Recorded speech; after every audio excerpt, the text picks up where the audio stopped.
On the number line, adding a signed number means moving its direction and distance. Adding rational numbers combines directed quantities. Positive and negative values can represent opposite directions, gains and losses, or positions above and below a reference point. These values function as active forces, defined by their intentional direction and their distance from zero. For -5 plus 8, the signs differ. To determine the resulting direction, compare the absolute values. 8 is larger than 5, so the result has a positive sign. Subtract 5 from 8 to get 3. Therefore, -5 plus 8 equals 3. When the signs match, add the absolute values and keep the sign.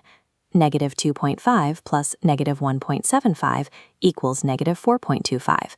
Subtraction follows the same logic by adding the opposite. 4 minus -3 becomes 4 plus +3, which equals 7.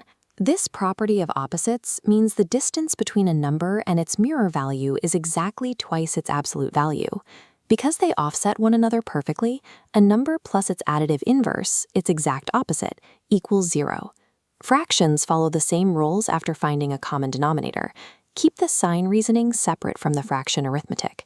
Whether working with integers or parts of a whole, the directional logic remains universal.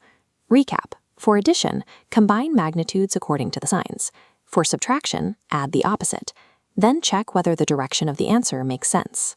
Birch rewrites subtraction as adding the opposite before moving.